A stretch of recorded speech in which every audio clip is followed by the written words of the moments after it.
السلام علیکم ورحمۃ اللہ حمدا و مصلیًا اما بعد اعوذ باللہ من الشیطان الرجیم بسم اللہ الرحمن الرحیم للرجال نصیب مما ترک الوالدان والاقربون وللنساء نصيب مما ترك الوالدان والأقربون مما قل منه أو كثر نصيبا مفروضا. عن سالم عن أبيه قال قال رسول الله صلى الله عليه وسلم من أخذ من الأرض شيئا بغير حق خسف به يوم القيامة إلى 7 أرضين. وقال علیہ الصلاۃ والسلام ابھی میں طفل مکتب ہوں نہ واعظ ہوں نہ فرزانہ، ابھی میں طفل مکتب ہوں نہ واعظ ہوں نہ فرزانہ، صدائے گونج رہی ہے دل میں سنا دو حق کا پروان. عزیزان گرامی، پردہ نشی ہماری ماں اور بہنیں، دانشوران علماء کرام، اللہ رب العزت والجلال نے قرآن کریم کے اندر وراثت کے مسئلے کو بہت ہی خوبصورت انداز میں بیان کیا ہے. اللہ تبارک و تعالیٰ نے قرآن کریم کے اندر اقیموا الصلاۃ وآتوا الزکاۃ واتموا الحج، جہاں اللہ رب العزت والجلال نے نماز کا ذکر کیا، زکوٰۃ کا ذکر کیا، روزے کا ذکر کیا، حج کا ذکر کیا، لیکن ان تمام کی تفصیل اللہ رب العزت والجلال نے قرآن کریم کے اندر بیان نہیں کیا. اس کی تفصیل بتانے کے لیے اللہ رب العزت والجلال نے اپنے حبیب محمد الرسول اللہ صلی اللہ علیہ وسلم کی زبان مبارک کے ذریعے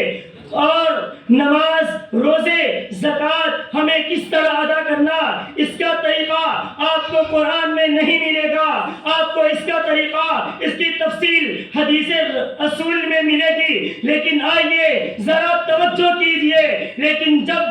وراثت کا مسئلہ آیا تو اللہ تبارک و تعالیٰ نے قرآن کریم کے اندر ایک ایک حصے کو، ایک ایک تفصیل کو بیان کر دیا. یوصیکم اللہ فی اولادکم للذکر مثل حظ الانثیین للرجال نصیب مما ترک الوالدان والاقربون، کہ مردوں کے لیے وہ حصہ ہے جو ان کے اعزاء و اقربا، جو ان کے ماں باپ نے چھوڑا ہے. عورتوں کے لیے وہ حصہ ہے جو ان کے ماں باپ نے اور جو ان کے رشتہ داروں نے چھوڑا ہے، اور یہ حصہ متعین ہے، اس میں کوئی کمی بیشی نہ کی جائے گی. اور آگے چلیے، علامہ شامی نور اللہ مرقدہ نے بہت ہی اچھے انداز میں کہا ہے کہ اللہ تبارک و تعالیٰ نے وراثت کے مسئلے کو قرآن کریم کے اندر سورج کی روشنی کی طرح بالکل کھول کر بیان کر دیا. اور آگے چلیے، اللہ رب العزت والجلال نے فرمایا وَلَا تَأْكُلُوا أَمْوَالَكُمْ بَيْنَكُمْ بِالْبَاطِلِ، کہ تم آپس میں ایک دوسرے کے مال کو باطل طریقے سے نہ کھاؤ اور نہ حق طریقے سے نہ اپناؤ. اور اسی پر بس نہیں، اور آگے چلیے، اللہ تبارک و تعالیٰ نے فرمایا وَمَن يَعْصِ اللَّهَ وَرَسُولَهُ وَيَتَعَدَّ حُدُودَهُ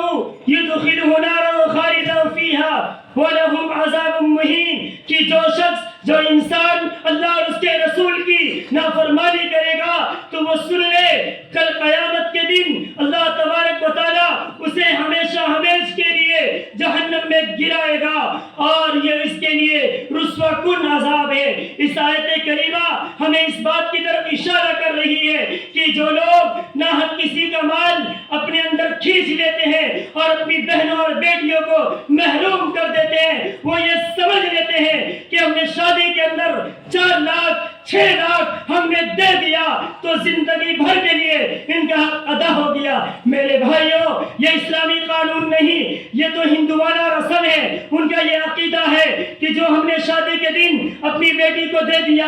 آپ مرتے دم تک ان کا حصہ یہاں نہیں ہو سکتا۔ لیکن نہیں میرے عزیز دوستو، ایسا نہیں ہے، بلکہ قرآن کریم کے اندر اللہ تبارک و تعالیٰ نے بہنوں کے حصے کو بھی متعین کیا، بیٹیوں کے حصے کو بھی متعین کیا، ماؤں کے حصوں کو بھی متعین کیا، بیویوں کے حصے کو بھی